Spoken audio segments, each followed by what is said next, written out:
संघ पर हमने वामपंथियों के अटैक्स भी बहुत सारे देखे हैं। वामपंथी ऐसी विचारधारा जो बहुत सारे देशों से विलुप्त भी हो चुकी है और भारत में भी बहुत सीमित बची है। कुछ राज्य अगर गिने तो केरल का भी नाम आता है। केरल में शिक्षा मॉडल की थोड़ी बहुत प्रशंसा भी होती है। कुछ साफ सफाई हो गई, एक दो चीज़ें और हो गई केरल की, उनकी प्रशंसा होती है। लेकिन हम इससे भी अछूते नहीं रह सकते हैं कि ये केरल ही वही जगह है जहाँ से लव जिहाद भी बड़े पैमाने पर होते आए हैं और कई केसेस देखे हैं। हाल फिलहाल में तो एक वामपंथी नेता की बेटी खुद भी लव जिहाद का शिकार हुई है। इस मॉडल को आप कैसे देखते हैं, केरल के मॉडल को? और जो केरल में ये लव जिहाद के केसेस बढ़ रहे हैं, राजनीतिक हत्याएं बढ़ रही हैं, संघ के कार्यकर्ताओं की हमने कई स्टोरी देखी है, उनकी हत्या हुई है, इस पर आपका क्या टेक है?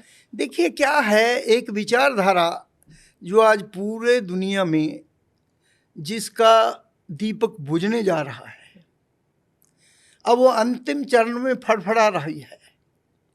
उनको अपने सर्वाइवल की चिंता है, उसके लिए वो अलग अलग प्रकार की बातें करते हैं। आपने बात की, मैं अभी फिलहाल आनंदमयी माँ अमृता अम्मा, उनका 27 सितंबर को जन्मदिन था।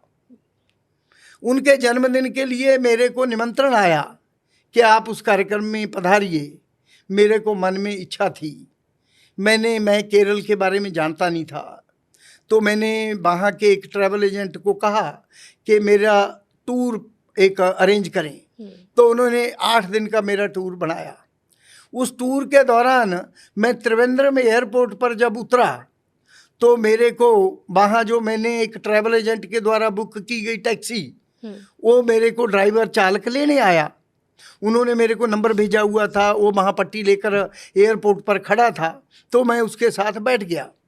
बैठा तो सबसे बड़ी आपको हैरानी की बात होगी, एक टैक्सी चालक का धर्म अपने बैठे हुए ऐसे सैलानी को उन सब चीज़ों का उसके टूर के मुताबिक उसको दिखाना, परंतु उसके व्यक्तिगत जीवन में मैं और मेरी पत्नी थे।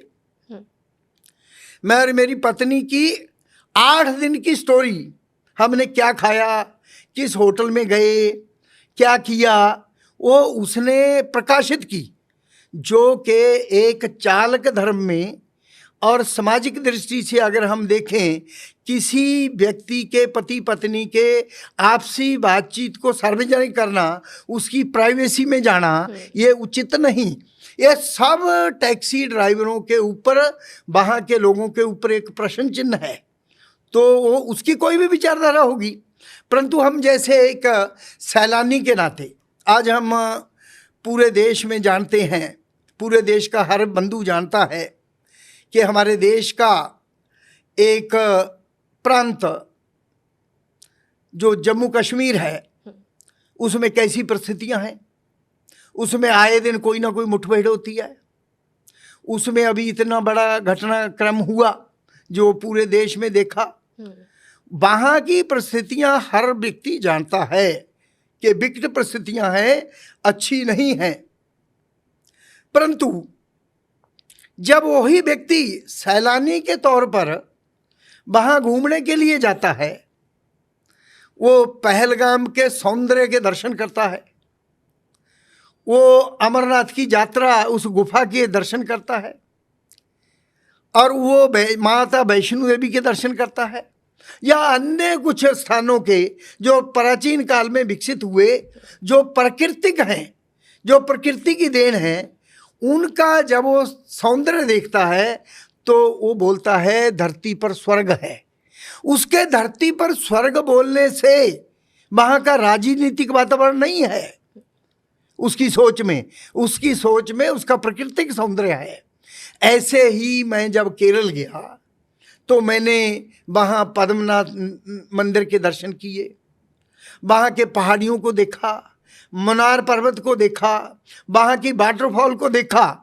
मैंने स्वाभाविक रीति से कहा कितने सुंदर स्थान हैं अपने देश में। वो किसी सरकार के बनाए हुए नहीं, वो प्रकृति के बनाए हुए हैं, भगवान के बनाए हुए हैं। मैं उनके बारे में बोलता हूँ।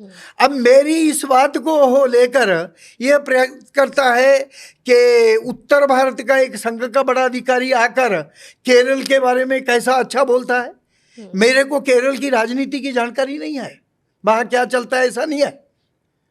तो मैं वहाँ के प्राकृतिक सौंदर्य के बारे में बोल रहा हूँ और वो इसको मैनिपुलेट कर रहा है। वो मैनिपुलेट करके बोल रहा है कि यहाँ के जो संघ के लोग हैं वो आलोचना करते हैं, जबकि उत्तर भारत का आकर बोल रहा है। मेरा एक वहाँ के प्राकृतिक सौंदर्य को देखकर दिया हुआ वक्तव्य, अपने उद्गार, इनको राजनीतिक रंग देकर समाज के सामने पेश करने की प्रयत्न करते हैं। और इसके ऊपर वहाँ के मुख्यमंत्री ने भी बोला और उसको पोस्ट में डाला। एक टैक्सी ड्राइवर किसी अपने जिसको लेकर जा रहा है उसकी बात में घुसकर ये वैसे ही नैतिकता के विरोध में है। उनको अपने आप में देखना चाहिए मैं क्या कर रहा हूँ, समाज भी देखता है, समाज को भी ध्यान में आता है। ये सिक्योरिटी ब्रीच भी तो हुआ है। सिक्योरिटी ब्रीच है, एक व्यक्ति की स्वतंत्रता को भी चैलेंज है, तो कैसे करेंगे। इसने केरल में रहने वाले सब ऐसे लोगों के सामने आज लोग सोचेंगे कि उसने ऐसे किया। वो एक विचारधारा का हो सकता है, विचारधारा की सीमाएं अलग हैं, वो उन विचारधाराओं में रह के बात करेगा। मेरे से वो व्यक्तिगत साक्षात्कार करता, बात पूछता तो मैं उत्तर देता, परंतु मेरे और मेरी पत्नी की विचारधारा में हम मंदिर जाकर रहे हैं, उसका प्रसाद देखते हैं, अगर हम बोलते हैं प्रसाद बहुत अच्छा है, श्रेष्ठ है, तो इसमें राजनीति का क्या मतलब हुआ। इसको लेकर वो इसका एक अलग रंग देकर इसको राजनीति के रूप में बरतता है। ये चिंता का विषय है, वहाँ के सब लोगों को सोचने का विषय है। क्या टैक्सी ड्राइवर की आपसे या आपकी वाइफ से कुछ संवाद हुआ था, या ये 8 दिन की जर्नी जो उसने पोस्ट कर दी? कुछ भी संवाद नहीं हुआ, केवल हमारी आपस में बातचीत हुई। मैं आपको बताता हूँ क्या हुआ जो उसने इसको केरल स्टोरी से जोड़ा। हुआ क्या, मेरे पास ऑनलाइन टिकट भी है।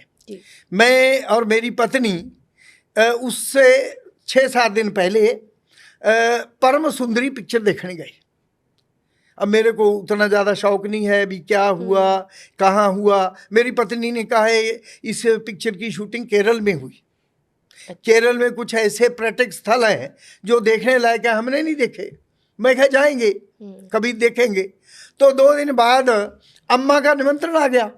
मेरे को लगा कि केरल जाने का एक मौका आया है तो इसमें जाना चाहिए।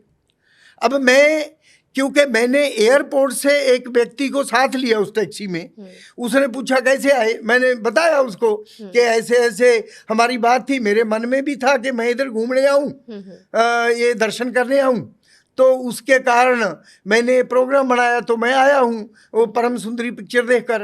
अब उस व्यक्ति ने ये बात उससे नहीं हो रही, ये व्यक्ति उस जिसको हमने एयरपोर्ट से अपनी टैक्सी में पिक किया, उसने भी अम्मा के कार्यक्रम में जाना था, हमारा साथी था जी।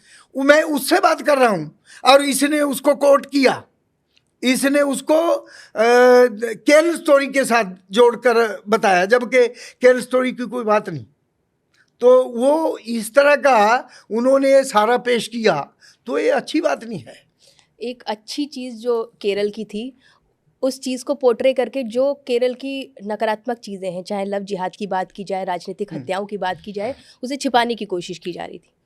वो छिपाने की हो रही है क्योंकि वो मेरे उस प्राकृतिक सौंदर्य की आड़ में अपनी विचारधारा को आगे कर मेरे विचार को तोड़ मरोड़ कर उस दिशा में ले जाकर पेश कर रहा है। ये अच्छा नहीं है, इसका मैं अलाउ नहीं करता। क्या इस केस में आपके द्वारा कोई शिकायत दर्ज कराई गई, क्योंकि सिक्योरिटी ब्रीच का भी ये मामला देखिए सिक्योरिटी ब्रीच है, ऐसे बोलने वाले हर रोज लोग हैं जी। तो हम उन बातों के बीच में उस तरह से जाना नहीं चाहते। मेरे मन में कई बार उठा कि यह एक सिक्योरिटी और उस तरह के ब्रीच का मामला है, इसमें कोर्ट में जाना चाहिए, पर मैंने इसको उस प्रकार से सोचा नहीं। पर 5-10 दिन समय निकलने के बाद मेरे को ये समाचार मिलने के लगे कि ऑनलाइन में पोस्ट डाल रहे हैं, ऐसे कर रहे हैं, तो ऐसे हो रहा है। अगर मेरे को लगा ये ऐसा होता रहा तो उस लाइन में भी जाना पड़ेगा, सोचना पड़ेगा। कर सकते हैं, कर सकते हैं।